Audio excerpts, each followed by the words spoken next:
কাসর ভাই, আসলে কোন বিবেচনায় আমরা বর্তমান সরকার পদ্ধতিকে সংসদীয় পদ্ধতি বলবো, এটা কি আমাদের একটু বলবেন? মানে 7 জানুয়ারি নির্বাচনের ফলে দেখা যাচ্ছে যে 2-3 জন ছাড়া এমন কোন সদস্য নেই যিনি কোনো না কোনোভাবে প্রধানমন্ত্রীর কাছে দায়বদ্ধ নন। আমি আবারও বলছি, 300 জন সংসদ সদস্যের মধ্যে 2-3 জন ছাড়া এমন কেউ নেই যারা কোনো না কোনোভাবে প্রধানমন্ত্রীর কাছে দায়বদ্ধ নন। 298-এর মধ্যে 293 জনই আওয়ামী লীগের অনুমোদিত বা কি বলবো মানে অনুমোদিত প্রার্থীরা জিতেছেন, আর বাকি সংখ্যাগুলি আপনি জানেন। যদি এখন সংরক্ষিত নারী সদস্যদের না হয় তাহলে 350-এর মধ্যে 338টি আওয়ামী লীগের নিয়ন্ত্রণে থাকার কথা। এইরকম যখন অবস্থা, এবং কার্যত প্রধানমন্ত্রী শেখ হাসিনাকে বেছে দিতে হবে যে কে বিরোধী দলের নেত্রী হবেন, নেতা হবেন, থাকবেন কি থাকবেন না, এই পদ্ধতিকে সংসদীয় পদ্ধতি বলার কোনো সুযোগ আসলে আছে কিনা জনাব রিয়াজুল কবির? ধন্যবাদ আপনাকে। এবারের এই নির্বাচনকে নিয়ে শঙ্কা, আশঙ্কা, অনিশ্চয়তা ছিল। তারপর আমরা মনে করি 7 জানুয়ারি জাতীয় সংসদ নির্বাচন অনুষ্ঠিত হয়েছে। আমাদের সামনে 2টা পথ, একটা সংবিধান, একটা আরপিও। দেখতে হবে সংবিধানের আলোকে আরপিও মতে নির্বাচনটা অনুষ্ঠিত হয়েছে কিনা। দেখুন, আপনি যে প্রশ্নগুলি করলেন, আমি একটা প্রশ্ন করতে চাই। যারা স্বতন্ত্র পাশ করেছেন তাদের সাংগঠনিক পদ আছে, কিন্তু আমাদের জাতীয় সংসদে কিন্তু সংসদ সদস্য 2 প্রকারের। একটা দলীয়ভাবে নির্বাচিত সদস্য, একটা নির্দলীয় বা স্বতন্ত্র নির্বাচন। এই সংসদে কিন্তু দলীয় সংসদে স্বতন্ত্র হওয়ার সুযোগ নেই, কোন স্বতন্ত্র সংসদের দলীয় হওয়ার কোন সুযোগ নেই, তাহলে তার প্রার্থিতা থাকবে না বা সংসদ সদস্য থাকবে না। আপনি যে প্রশ্নটা করছেন, দেখুন আমরা গত 3টা নির্বাচনে লক্ষ্য করে দেখেছি, যখনই নির্বাচন আসে তখনই আমরা দেখি নির্বাচন করা যাবে না, নির্বাচন করতে দেওয়া হবে না। তো এমন একটা পরিবেশ সৃষ্টি করে যাতে আমাদের সংবিধান নির্বাচন অনুষ্ঠিত না হয়। এবারও আমরা দেখেছি নির্বাচনের 7 দিনের আগে আমরা শুনেছি নির্বাচন হয়তো হবে না, নির্বাচন করা যাবে না, নির্বাচন হলে সরকার গঠন হবে না। কিন্তু ইতিমধ্যে 7 তারিখ নির্বাচন হয়েছে, 10 তারিখ সংসদ শপথ নিয়েছে, 11 তারিখ জননেত্রী শেখ হাসিনার নেতৃত্বে নতুন সরকার গঠন করেছে, যে সরকার 3 সপ্তাহ হয়েছে। দেখুন, যদি কোনো কারণে নির্বাচনটা না হতো তাহলে আমরা কি হতো? অসাংবিধানিক একটা সরকার আসতো, অনির্বাচিত একটা সরকার আসতো।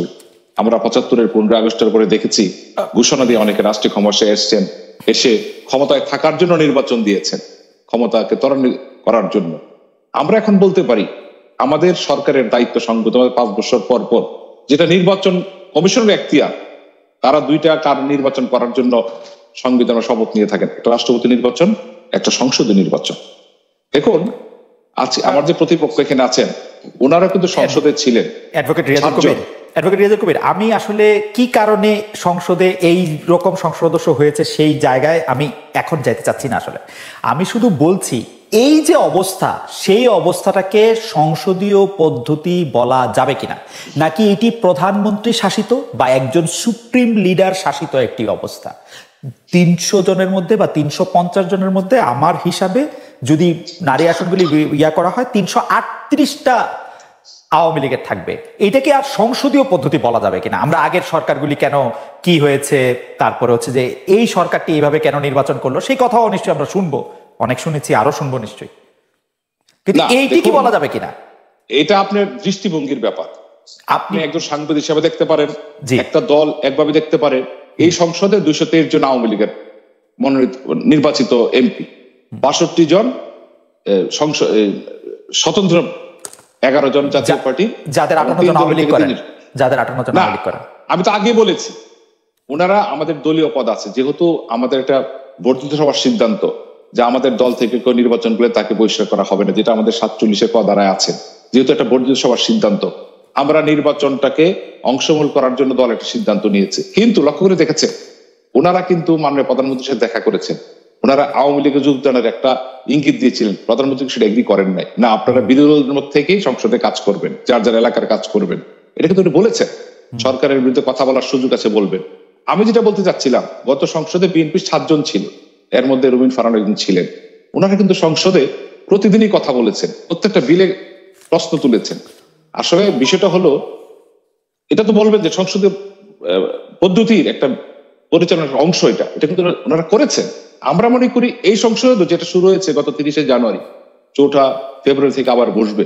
আমরা মনে করি 62 জনের মধ্যে অনেক সাবেক ছাত্র নেতা যারা একসময় আমাদের সহযোদ্ধা ছিল তারা সংসদে এসেছে, তারা হয়তো সেই ভূমিকাটা রাখবে। আর স্পষ্টত যে বিতর্ক ছিল, কি ভূমিকা রাখবে? অবশ্যই ভূমিকা রাখবে, মানে কারণ ওনার আওয়ামী লীগের এমপি না, বলার সুযোগ নাই ওনার আওয়ামী লীগের পদধারী লোকজন কি ভূমিকা রাখবে। আমি একটা সরল কথা জিজ্ঞেস করি আসলে কাউসার ভাই, আপনি আমার মানে অগ্রজ বিশ্ববিদ্যালয়, মানে আমি সরাসরি জিজ্ঞেস করি, প্রধানমন্ত্রী শেখ হাসিনা সুপ্রিম লিডার, তাকে সুপ্রিম লিডার বলতে অসুবিধা কি? কেন আপনাদের মানে সংসদ নেত্রী হিসেবে তাকে দেখতে হবে? উনি তো আর সংসদ নেত্রী না, আসলে তিনি একক কর্তৃত্ব সম্পন্ন একজন, যিনি বিরোধী দলের নেতা ঠিক করে দেন, যিনি হচ্ছেন বিরোধী দলের নেতা কে হবেন দল বেঁধে তার কাছে যান, তিনি বলেন যে না তোমরা বিরোধী দলই করো, অথবা বলবেন যে না আসো তোমরা আওয়ামী লীগের মধ্যে আসো, মানে বলতে অসুবিধা। এবার তিনি তো এক মেবা দ্বিতীয়, অসুবিধাটা কি? মানে supreme leader Sheikh Hasina, problem কি? আপনি লক্ষ্য করে দেখেছেন এবার নির্বাচন হওয়ার পরে একটা কোশ্চেন ছিল বিরোধী দল কে হবে। আমি প্রথম দিনে একটা কথা বলেছিলাম যে সংখ্যাগরিষ্ঠ যে দল হবে তারা ক্ষমতা সরকার গঠন করবে এবং দ্বিতীয় যে দলটি থাকবে তারা বিরোধী দল হবে, এটা স্বাভাবিক এবং সেটা কিন্তু হয়েছে। কিন্তু এই নিয়ে কিন্তু অনেক জলগুলা করা হয়েছে, কত কথা হয়েছে, কারা হবেন কে ঠিক করে দেবেন। আপনি যেটা বলতে চাচ্ছেন, দেখেন আজ আমাদের প্রধানমন্ত্রী জননেত্রী শেখ হাসিনা আজকে তার অবস্থানটা সুদৃঢ় করেছেন, কিন্তু আমরা আপনার মতো বলতে চাই, আমরা চাই উনি সাংবিধানিক ধারাবাহিকতাটা বজায় রেখেছেন। এবং আপনি যে কোশ্চেনটা করলেন, দেখুন আমার দল পরিচালিত হয় আমার দলের গঠনতন্ত্র অনুযায়ী, আমার দেশ পরিচালিত হয় সংবিধানের মোতাবেক, সংসদও কিন্তু একটা রীতিনীতি আছে সেইভাবে পরিচালিত হবে। এই সংবিধানটা তো অনেকটা, আপনি আইনজীবী আপনারা ভালো বলতে পারবেন, এই সংবিধানটা তো অনেকটা হাইকোর্ট দেখানোর মতোই, তাই না?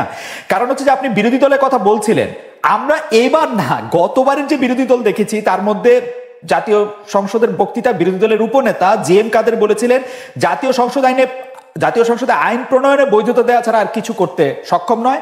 আপনি দেখেন দলটির যে মহাসচিব ছিলেন মুজিবুল হক, তিনি বলেছিলেন সরকারের কথা বলতে গিয়ে, সংসদে বলেছিলেন, আমি কোট করছি, সরকারের কথা বলতে গিয়ে এমন অবস্থা হয়েছে মাননীয় স্পিকার, পাবলিক আমাদের আওয়ামী লীগের দালাল বলে।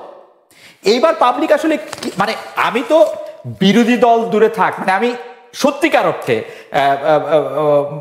প্রধানমন্ত্রী শেখ হাসিনা ছাড়া সংসদে কারো উপস্থিতি দেখতে পাই না। মানে আপনার কাছে মনে হয় কারো উপস্থিতি আর মিন করে কোনো কিছু শেখ হাসিনা ছাড়া? আর দেখুন গত পার্লামেন্টে আজকের যে সহ আলোচক রুমিন ফারহানের ভূমিকা কি ছিল, ওনাকে জিজ্ঞেস করে কোন দিন কথা বলেন, ওনাকে কথা বলার সুযোগ দেওয়া হয় না, দিয়েছে, কথা বলেছেন। আমরা মনে করি এই পার্লামেন্টে হবে সেটা। আচ্ছা, আমি একটু বেরসা ফারহানার কাছে আসবো, কিন্তু আমি আপনাকে একটু মনে করে দিতে চাই যে বেরসা ফারহানা অনেক কথা বলেছেন, অনেক কথা জাতীয় পার্টির লোকেরাও বলেছেন, কিন্তু একটি বিষয়ও সরকার তার নীতি থেকে সরে আসছে এরকম কোনো কিছু আমরা দেখতে পাই না। আমরা অনেক আইন দেখেছি 5 মিনিটের কম সময় হয়েছে, আমরা অনেক আইন পাশ করতে দেখেছি যেগুলো আলোচনার মধ্যে থেকে সরকার যা ঠিক করে রেখেছিল তাই হয়েছে, হয়তো বানানের 2-1টা মাত্রা, নয়ের মাত্রা পড়ে নাই, প্রক্রিয়াটা ঠিক আছে কিনা এটা বিষয়, সময় ইম্পর্টেন্ট। আচ্ছা, প্রক্রিয়ার ক্ষেত্রে যেটা ড্রাফট করে নিয়ে আসছে তার মধ্যে নয়ের মাত্রা পড়ে নাই, রয়ের মধ্যে ফোটা একটা কম পড়েছে বেশি পড়েছে, ছাড়া আর কি পরিবর্তন হচ্ছে আমি জানি না। আমি তবে বেরসা ফারহানার কাছে আমি একটু আসতে চাই, আমি আসবো আপনার কাছে আবার অ্যাডভোকেট কাউসার। বেরসা রুমিন ফারহানা, বিএনপি নির্বাচন বর্জন করেছে, নির্বাচনের আগে লাগাতার অবরোধ বা হরতালের মতো কর্মসূচি দিয়েছে বিএনপি। আমাদের একটা একাডেমিক প্রশ্ন আছে যে বিএনপি এখন কি করছে আসলে, বা বিএনপি যে